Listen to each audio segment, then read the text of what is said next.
always near. Burdens are lifted at Calvary, Calvary, Calvary. Burdens are lifted at Calvary. Jesus is very near. Cast your care on Jesus today. Leave your worry and fear. Burdens are lifted at Calvary. Jesus is very near. Burdens are lifted at Calvary. Calvary, Calvary.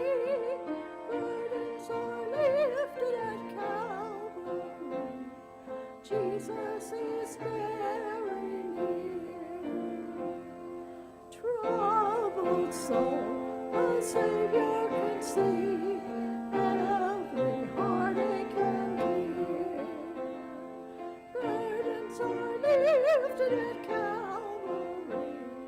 Jesus is very near. Burdens are lifted at Calvary. Calvary. Burdens are lifted at Calvary.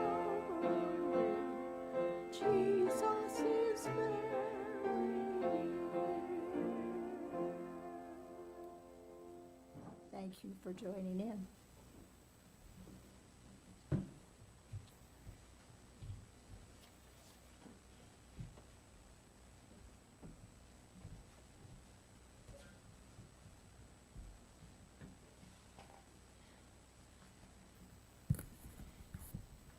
This last Monday, when I started to work on my testimony, I spent the day writing on a legal pad. By about 4 or 5 o'clock, I had 20 pages front and back. I thought, oh dear, these people do not want to be here till 4 o'clock Sabbath afternoon. Dinner would be spoiled by then, right? Anyway, I've whittled it down, but there was so much more. I have never given my testimony like this, and so bear with me, please. But when I think about what Christ means to me and has done to me, for me, it's a very soft spot in my heart. Oh, by the way, those 20 pages did not include any of the bookmark stories or anything with the bookmarks. I forgot all about that. Okay. December 1950. My mom had driven me and my brother and sister downtown. As we were driving down, I saw something new. They had painted a big picture of Santa Claus, and the sleigh, the reindeers. Oh, it took up the whole window. I said, look guys, look what's happened, look it. My 4-year-old brother Stan said, so, I don't believe in Santa. I said, what? He says, well, last fall, when we moved from South Dakota to Moscow, Idaho, it took us 2 days to drive, 1,200 miles. If Santa Claus was supposed to get to every house in the world, it just doesn't make sense. There can't be. I said, Mom, is he right? Yes, yeah, he's right, Diane. Well, that was a good beginning of a bashed dream that I had in my head. It was just a couple weeks later. that it was time for the church Christmas program. I was in the first grade, and we had an early dinner, and afterwards Mom sent me to my room to get dressed, ready for the program. Back in those days, in the cold weather, us girls wore long stockings, but we had a contraption that we put on to hold them up. Well, with this contraption, it had a little button on it that held up, 2 buttons anyway, for each stocking. And I broke the button off of this contraption. And it fell in the shag rug. Oh, no. I got down on my hands and knees looking for it. I looked and I looked. I couldn't find it. I said, Mom, I need help. I've lost this button from my garter belt. That's what they called them. I still like to call it a contraption. She said, Diane, you have to find that. Otherwise, you just may not be able to go to the Christmas program. Oh, a bolt of fear shot through me, and I thought, not go to the Christmas program? How in the world could they get along without me there? Well, so I got down on my hands and knees, searching that rug, inch by inch, looking for that button. It was quite a while. I finally got up, thinking, I don't know what to do. Then the thought came to me, Diane, why not pray? So I stood there and bowed my head and really talked to Jesus. My prayers before that had been something like, Dear Jesus, when you come, please come on Sabbath so that I have a clean dress on and I don't have mud pies smeared on my clothes. This was a different kind of prayer. Said, Dear Lord, please help me find my button. Anyway, I opened my eyes, and right by my foot, how in the world I hadn't seen it was the button. Oh, I was so excited. I thought, Jesus really does hear and answer prayer. I went running through the house telling the whole family about what Jesus had done for me. I will never forget that experience.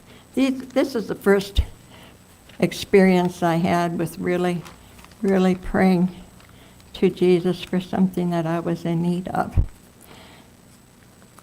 A few weeks later, actually it was at Easter time, my parents took me to a special, well, the whole family went to a special Easter program.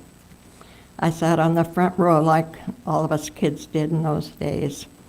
The minister went over the Easter story of how Christ died for us. It was so beautiful. I just stood there mesmerized.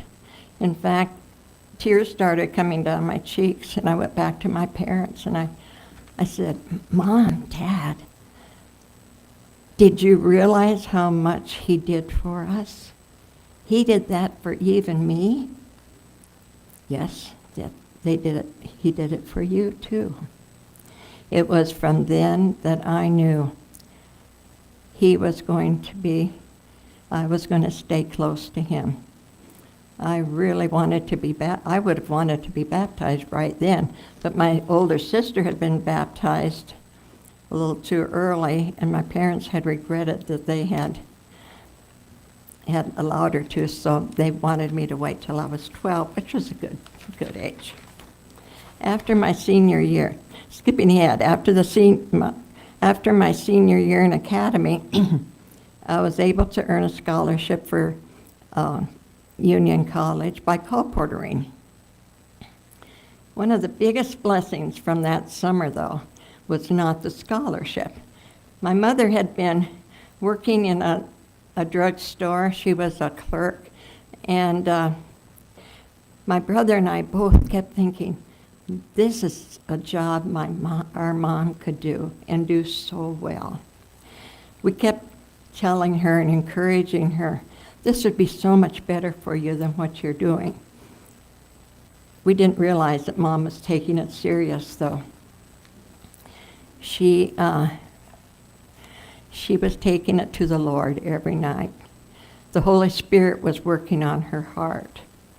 Sunday morning, Mom woke the family up. She said, okay, family, you're all going to have to help me get this house cleaned. What's going on? It's Sunday morning. It's usually our kind of fun day, kickback day. She says, I've listened to what Stan and Diane have said about colporteuring. We've been trying to sell this house for several months. My parents had just built a new house, and they were trying to sell it. And it just didn't sell. Things weren't moving at that time. She says, I've asked the Lord, if he sells the house today, I will go down to the conference office tomorrow and apply for literature evangelism. So we all got busy, cleaned the house from stem to stern. By 12 o'clock, it was all shiny. We kind of sat down and rested, and the doorbell rang. There was a farmer and his wife who had been attending church next door. And, but they had sold their farm sometime, a few weeks prior to this, and they were needing to move into town. There was a big lot that went with the house, and so they were able to, it worked perfect for them. They laid down the cash. Then a couple hours, it was done, except the final paperwork that needed to take place. God answered prayer.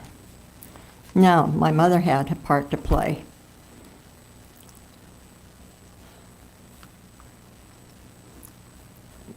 When she went down to the conference office,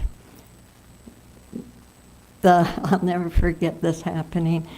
She came home really quite discouraged. The head of the literature work said, Letty, I can't recommend this for you. I'm really concerned. My mom was quite, should I say, to us kids, we thought she was elegant, but she was really a pretty plain, simple person. And but she told him what she had promised God. And she told him, she says, you may not think that I will succeed, but I know our God answered a prayer. I have to go through with it. Now, it's up to God how successful I'll be. So he agreed.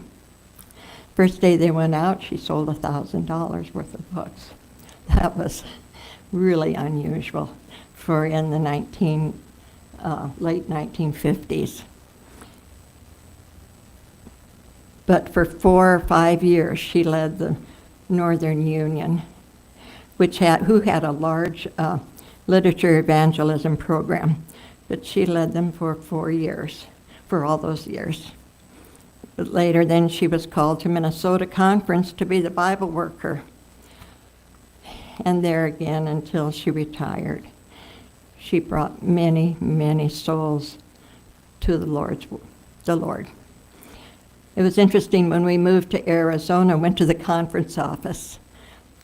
One of the ladies who had been working there, when she found out that I was Letty Stutz's daughter, she got so excited. She says, she's the one who baptized me and my family.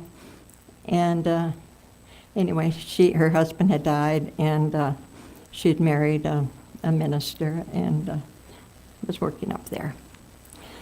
Let's skip to 1962. I attended Union College. Then, near the end of my first year, I met the love of my life, Taylor Peacock. Who could guess, huh? He was completing his senior year, though. He would be teaching at Houston Junior Academy. We weren't sure how this could work. I was just a freshman, he was a senior.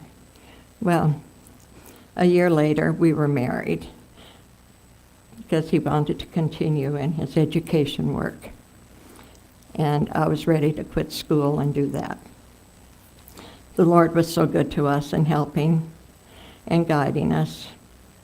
1 year later, Miss Linnell arrived, and 2 years later, Keith followed, joining our family. The one stable item I can say through the first night when we were married, we started with worship, claiming, Lord, be with this family. Please be with this family. And that had continued to be our practice every morning and night throughout our married life. Now I'm skipping quite a bit. In the summer of 1972, we were at Union College. Taylor was taking some additional postgraduate work for teaching. On June 12th, our little Helen Jean was born. We were all really anticipating this event. But sadly, she was born with an open spina bifida and died shortly thereafter. The education department joined us in a graveside funeral for her. And then a little later in the summer, Taylor and I took the children out and we gathered around her little grave.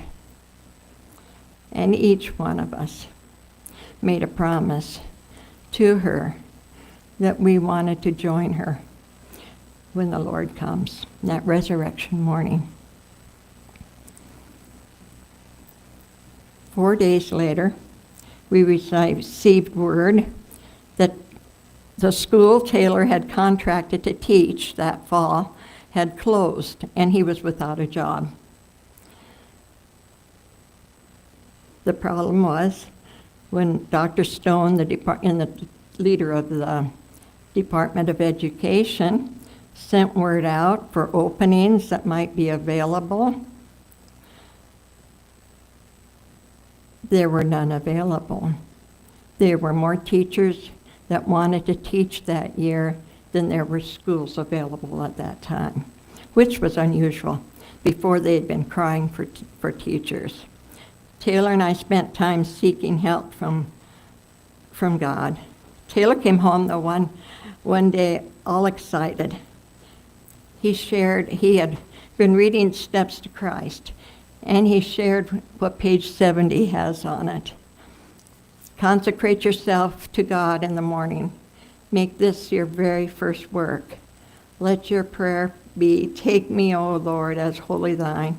I lay all my plans at thy feet. Use me today in thy service. Now, the one that he said was a little bit different, but this is what's in all the Steps to Christ now. But it means the same. We realized that was something that we really weren't doing every day, committing our way to the Lord, being willing to change our plan if the Lord opened the door that we should go another direction. We made a commitment at that time. No matter what happened, where we were going, or what was ahead of us, that would be a part of our everyday life, is putting God first by asking him to guide and lead. Another week passed, still no word. The fourth week, Dr. Stone came over to our apartment with papers in his hand. He said, guess what, Taylor? The call is from Missouri. You will be team teaching in a junior academy, math, history, Bible, and PE at Bourbon Junior Academy at Bourbon, Missouri. After the contract was completed, 30 calls came, but wanting Taylor to come teach.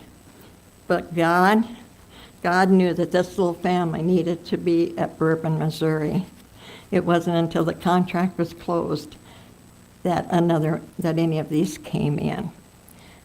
We knew for sure that God intended that we were to be there.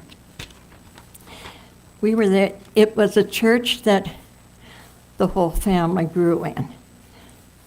We are still dear friends with so many people from there. Now I'm skipping to 1977. Summer of 77, Linnell and Keith were spending 1 month in Minnesota, visiting grandparents and going to junior camp with their cousins. When he was working, Taylor was excited. He wanted to build a tree house for the children that they had been wanting. He began working on it, but the board he stepped on broke in half. There was a defect in it that wasn't visible to the eye. This break pulverized where part of it went into his spinal cord, and he was completely paralyzed from his waist down. Dr. Riffle saw him at our little town hospital and sent him right to the university in St. Louis. The head neurologist who was going to do surgery told us that Taylor had 50-50 chance of survival from the surgery. Well, and he also broke his ankle with it too.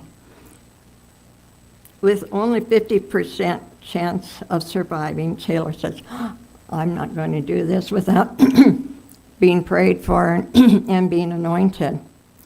When the doctor heard that, he was upset. He says, Taylor, every minute that we spend out here, before surgery, we're losing time for your healing. Taylor said, Doctor, you told me I have 50-50 chance of survival. With that amount of hope, I wouldn't think of it without taking it to God. We waited for a little while. The doctor cooled down a little. Pretty soon, finally the ministers arrived and anointed him. Taylor was so peaceful and calm when he went into the operating room, now that he knew that he had put it in God's hands.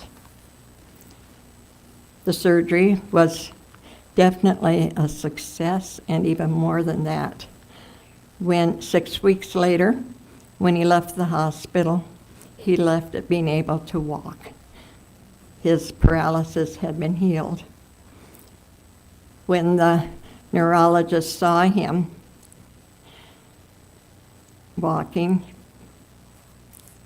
he pointed up to heaven and says, Taylor, that's only because of what God has done. And we were so thankful. Taylor taught for 1 semester that year. He had a body cast on and taught from an ambulance cot because of the body cast. I had resigned from my job so that I could help him. I needed to help care for him with some of the physical issues, but also to do blackboard work and that. So we worked the first semester there until the school could find another qualified replacement for him. Then in June, our family went to camp meeting at Sunnydale Academy. After the early morning meeting on Thursday, Taylor and I went to our dorm room after, feeling we had to do something. we had spent the last few months just with Taylor healing, but now he was doing so much better. We knelt that morning when we came over, we knelt by our bed and earnestly pled, Lord, if there's anything that we can do, that you can use us in your service, will you please open the door for us? We would be happy to work for you, but Father, if it's not your will, it's okay. Your will be done. After we had finished our prayer, I got up and went to the cafeteria to get milk for our granola breakfast. When entering the cafeteria, there was my former Academy food service director. I didn't realize that she had been working in the food service there at Sunnydale. She was so excited to see me. She said, Diane, I'm leaving in 2 weeks, and they still are looking for a replacement. You would be the perfect one for the job. Could I turn your name in for it? I was surprised how soon Taylor's and my prayer had been answered. Just a walk down the stairs into the cafeteria. That was Thursday. By Sunday morning, the board had met and the contract was signed. The day I started work was July 2nd. That day, my salary started and Taylor's employment pay from education had stopped. All I can say is praise God. We had been at Sunnydale for quite a few years. By the way, those 2 young people up in the PA department were there too. We had been at Sunnydale. Keith had developed a severe asthma from the crops farmed around the academy. I received a call from Georgia Cumberland Academy, and when I turned in my resignation, Sunnydale was wanting me to stay. I was feeling confused. We wanted to be where God wanted us to be, and we felt like things just weren't quite right. It was a Tuesday, my day off. That's why I remember it's a Tuesday. I was alone packing in the house, had boxes out. I felt so uneasy about this move. I finally fell on my knees and prayed.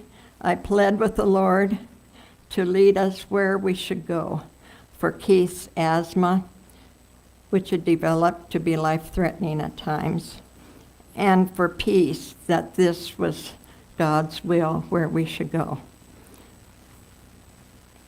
When I got up off my knees, I looked at my watch and it was about 5 minutes till noon. Even on my day off, I would like to slip over to the cafeteria for the noon meal if I was there. And so I went over to the cafeteria, and just as I opened the back door, the phone was ringing in my office. I went in and answered the phone. Diane speaking. This is Larry Cavness from Leone Meadows, Northern California Conference. We just finished building a new food service, and you have been the one that has been recommended to come and get it going.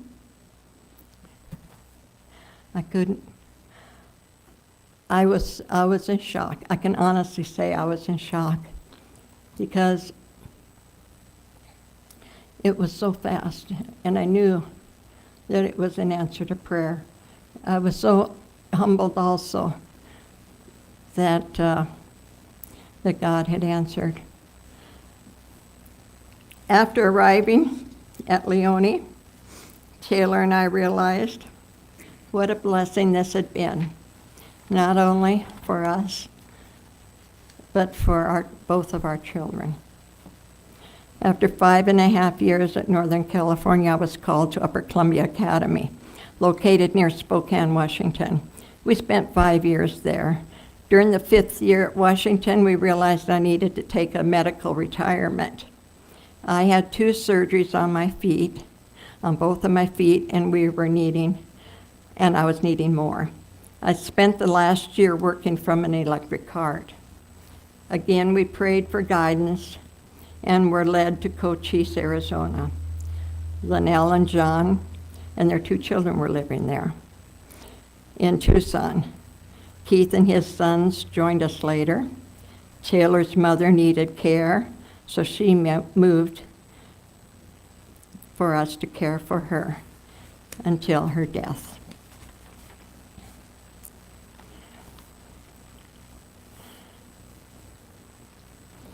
Now I'm skipping on ahead. In February of 2014, Taylor developed sepsis. He survived, but was left weak. 6 weeks later, I had gone to church. He had told me to stay for lunch. But as I was sitting there during the sermon, I felt so impressed I needed to get up and go home. When I arrived home, I found him on the floor. I called the ambulance. He ended up in St. Joe's Hospital ICU with sepsis, but this time with a lot of complications. Linnell's son, JJ, and his family had moved to Vail 1 year prior to this. They had gone to the Central Valley, California, to visit Kristen's family. When he heard of his grandfather's illness, he left his family and came to see his grandfather one more time. JJ walked to Taylor's ICU as he saw his beloved grandfather comatose, or semi-comatose.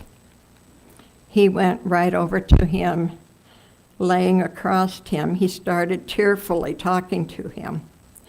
He told him how much he loved him.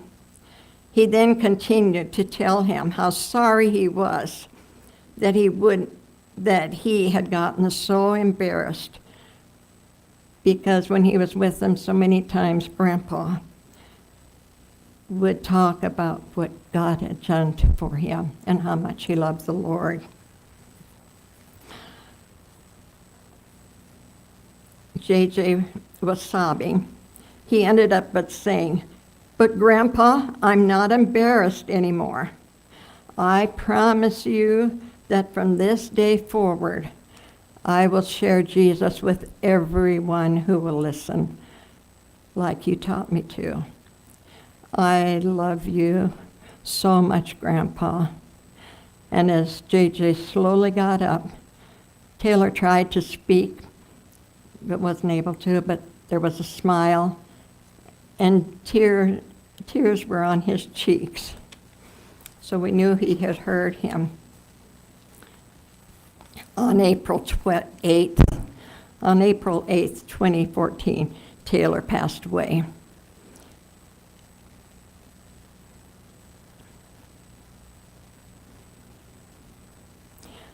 On Thursday, April 17th, I and my sister Eileen and her husband were at the funeral home finalizing funeral plans for Taylor.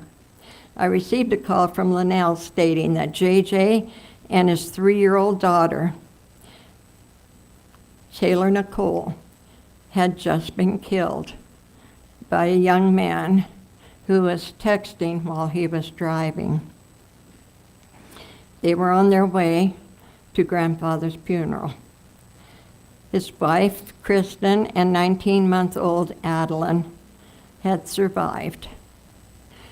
We left the funeral home and went to Linnell's. I called Lori on the way to let her know what had happened, and she called Pastor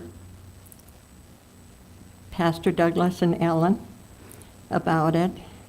When we arrived at Linnell's and John Place, here were Pastor and Ellen there. We were so thankful for such a blessing it was, because God uses each one of us, doesn't he, to be workers for him, to help each of us when there's problems. Elder Douglas and Ellen were so helpful to Linnell and John, getting them up to Phoenix to the plane to fly over to be with the wife and the daughter and all that was needed. During Taylor's funeral sermon, something happened that I'd never experienced before or after, and probably won't ever, I don't know. But I was sitting on the pew there, I was listening to Elder Douglas's sermon, when just as clear as a bell, a voice said, "Diane, you do not have to grieve as others grieve." That's all it was. I looked down the aisle of my family and thought, yes, we really need to be praying for these that are left behind. That really is where the prayers need to go.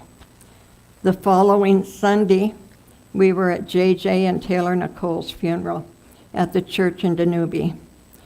The church was absolutely packed.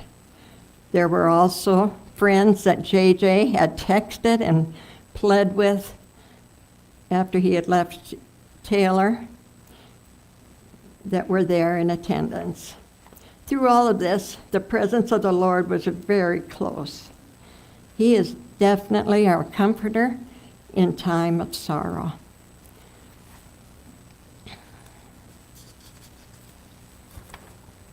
Our son Keith had moved to Phoenix several years before that, but felt he needed to be near his sister and family, his sons, and help me with the orchard.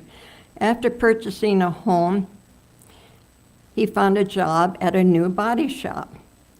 One day, a representative from the law firm who was starting the shop and they were located in Phoenix, they sent their representative down to Tucson to check on how this shop was doing. The representative was a lady about Keith's age. Both had raised children on their own, and neither were interested in marriage. This is the Lisa that many of you have been praying for this past year with the cancer. Considering that neither of them were interested in marriage, that is what happened. They were married and had 6 beautiful, wonderful years together.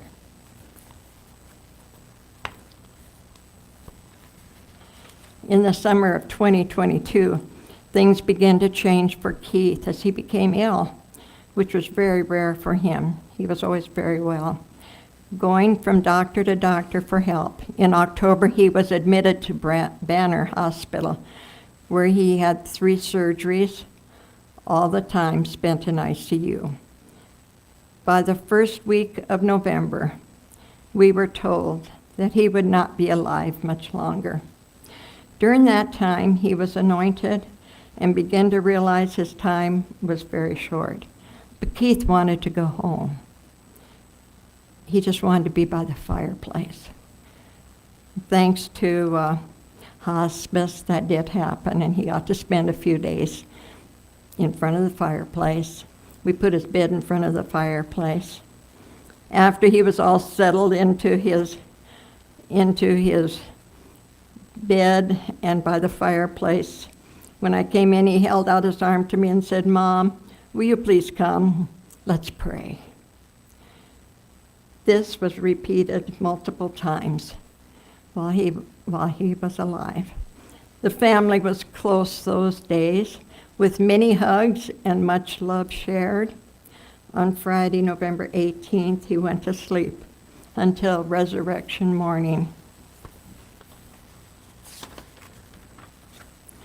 When all is said and done, I want to thank the Benson Church for being a special balm for healing the soul, during these past years. You brothers and sisters have been a tremendous encouragement to me, and I just want to thank you all. Linnell, John, Lisa, and grandchildren have been by my side through all, but the one who has been by my side since a child has been my guide, my stay. Every day around the clock, it's my precious Jesus. It doesn't mean life is always easy. It isn't. But it is the one constant in my life. I highly recommend that you invite him into your life if you haven't already. I wouldn't trade my life for serving Christ for anything in this world. I do want to mention one item. In choosing these things out of the stack of stories that I had, I realized that it sounded like answers to prayer came really fast, and those were the most outstanding ones. But we're talking about, I just had my 81st birthday. So, there were a lot of years in between that we had to wait and wait. Sometimes the Lord said no. But so many times when it really, really counted, he said yes. And when he did say no, we always knew that it was for our best good. And I can't say that anything but that it was for our best good. I would recommend that some of you have time in the afternoon to read Volume 2, Testimonies, The Sufferings of Christ. It starts on page 200. It's one that will lift your heart to the Lord. Thank you for your time.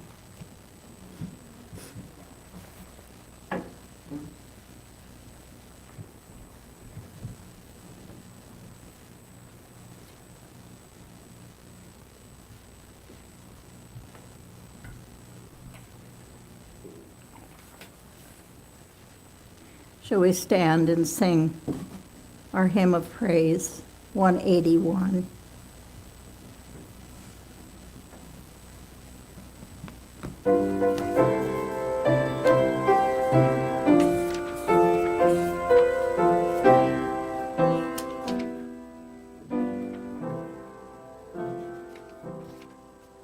Does Jesus care?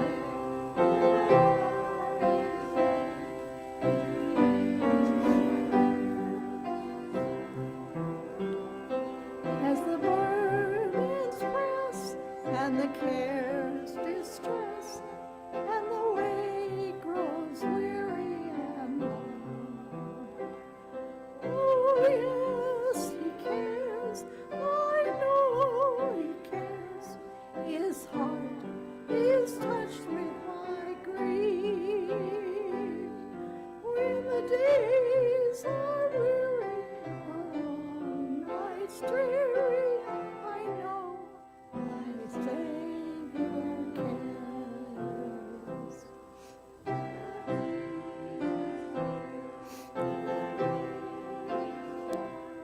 With a nameless dread and fear, and the daylight fades,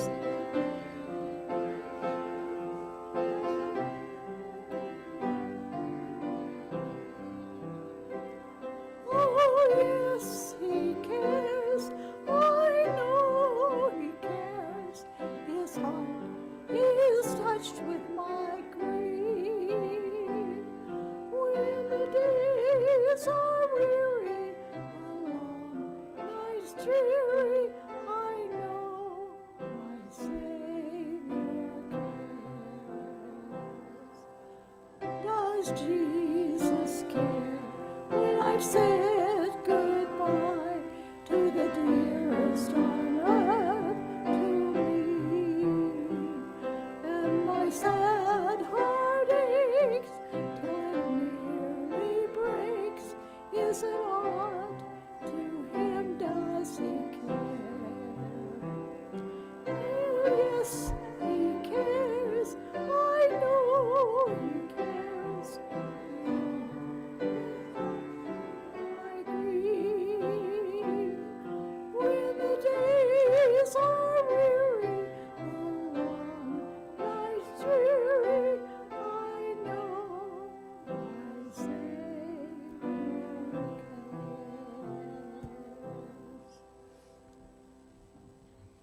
Dismiss us now with your blessings, dear Father. Please go with each one, and may we share with others this week. Will you provide someone that we can share to also, Father, and bless us and help us, and praise your name for your goodness and love for each one of us. In thy name, amen. Amen.